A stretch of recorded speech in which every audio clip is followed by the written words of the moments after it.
हम जब भी घर का स्विच ऑन करते हैं तो बस रोशनी हो जाती है। कितना आसान लगता है ना?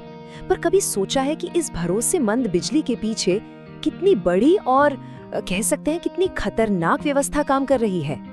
ये जो बड़े बड़े थर्मल पावर प्लांट होते हैं ये 24 घंटे चलते हैं, लेकिन इतनी ज्यादा ऊर्जा और गर्मी बनाने का मतलब है आग का एक बहुत बड़ा जोखिम जो हर पल वहाँ मौजूद रहता है। असल में ये पावर प्लांट्स एनर्जी के ज्वालामुखी की तरह हैं, लेकिन इसी वजह से ये अपने अंदर एक बहुत बड़ा खतरा भी रखते हैं और वो है आग का खतरा। तो फिर सवाल ये उठता है कि जब हर तरफ इतना ज्वलनशील सामान और हाई वोल्टेज बिजली हो तो इतने विशाल पावर प्लांट को राख होने से बचाता क्या है? इसका जवाब असल में एक स्टैंडर्ड में छिपा है, IS 3034। इसे इस पूरी पड़ताल के लिए हमारा ब्लूप्रिंट समझ लीजिए। ये एक ऑफिशियल कोड ऑफ प्रैक्टिस है जो थर्मल पावर स्टेशनों के लिए एक तरह से सेफ्टी का नक्शा बनाती है। ये हमें बिल्कुल सटीक तौर पर बताती है कि आग के सबसे बड़े खतरे कहाँ हैं और हमें अपना ध्यान कहाँ लगाना है। तो चलिए इस पूरे मामले को थोड़ा आसान बनाते हैं। आग के इस पूरे जोखिम को हम 2 हिस्सों में बांट सकते हैं।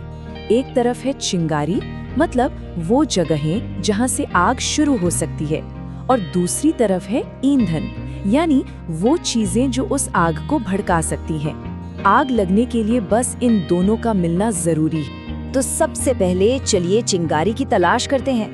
हम प्लांट की उन जगहों को देखेंगे जहां इतनी ज्यादा बिजली होती है कि एक छोटी सी गलती एक बहुत बड़ी आग की वजह बन सकती है। यहाँ देखने वाली बात यह है कि ये प्लांट के नर्वस सिस्टम की तरह हैं, जैसे कि कंट्रोल रूम जहाँ से सब कुछ ऑपरेट होता है, स्विच गियर रूम जो बिजली के फ्लो को मैनेज करता है, केबल वे जो असल में बिजली की नसों की तरह पूरे प्लांट में फैली हैं, और ट्रांसफार्मर हाउस जहाँ वोल्टेज को कंट्रोल किया जाता है।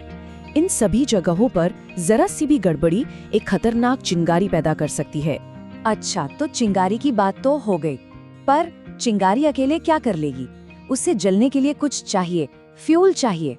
तो अब सवाल ये है कि इस विशाल प्लांट में ऐसा क्या है जो जल सकता है? पावर प्लांट का जो मुख्य ईंधन है यानी कोयला, वो प्लांट के अंदर एक पूरा सफर तय करता है। सबसे पहले ये मीलों लंबे कोयला हैंडलिंग सिस्टम बेल्ट पर चलता है, फिर इसे कोल हाउस में तैयार करके बंकर जैसे विशाल साइलोज में जमा किया जाता है, और सबसे खतरनाक कदम आता है कोल मिल्स में, जहां कोयले को इतनी बारीक धूल में बदल दिया जाता है जो कि बहुत तेजी से आग पकड़ सकती है। ये एक तरह से पूरे प्लांट में बिछी बारूद की एक लकीर है जिसे बस एक चिंगारी का इंतजार है। और हाँ, सिर्फ कोयला ही नहीं, तेल के स्टोरेज को भी नहीं भूलना चाहिए।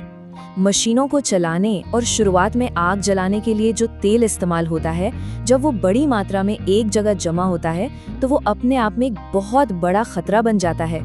तो देखिए, हमारे पास चिंगारी भी है और ईंधन भी, और पावर प्लांट में सबसे बड़ी चुनौती ही यही है कि ये दोनों चीजें लगभग हर कोने में मौजूद हैं। इसीलिए सुरक्षा के लिए एक सोची समझी योजना का होना बहुत बहुत जरूरी हो जाता है। तो कुल मिलाकर मानक ISO 3034 9 ऐसे बड़े रिस्क एरियाज की पहचान करता है। ये कोई अंदाजा नहीं है, बल्कि एक्सपर्ट्स द्वारा पहचाने गए वो सटीक खतरे हैं जिनमें से हर एक पर ध्यान देना जान बचाने के बराबर है। तो इससे हम क्या समझते हैं? यही कि सुरक्षा कोई किस्मत की बात नहीं है। इतने कॉम्प्लेक्स माहौल में जहां चिंगारी और ईंधन हर जगह हैं, आग के खतरे से निपटने का सिर्फ एक ही तरीका है, एक सिस्टमैटिक अप्रोच। और यहीं पर IS 3034 जैसे स्टैंडर्ड्स काम आते हैं। ये हमें वो सिस्टमैटिक रोड मैप देते हैं जिससे ये पक्का हो सके कि हर एक जोखिम को पहचाना और कंट्रोल किया जाए। ये इस बात का एक शानदार उदाहरण है कि कैसे कुछ अनदेखे स्टैंडर्ड और नियम हमारी आधुनिक दुनिया को चुपचाप सुरक्षित रखते हैं। तो अगली बार जब घर की कोई बत्ती जले तो एक पल के लिए सोचिएगा जरूर, पावर प्लांट से लेकर हमारे फोन तक ऐसे और कौन से अदृश्य मानक हैं जो हमारी दुनिया को हर दिन हर पल सुरक्षित रख रहे हैं।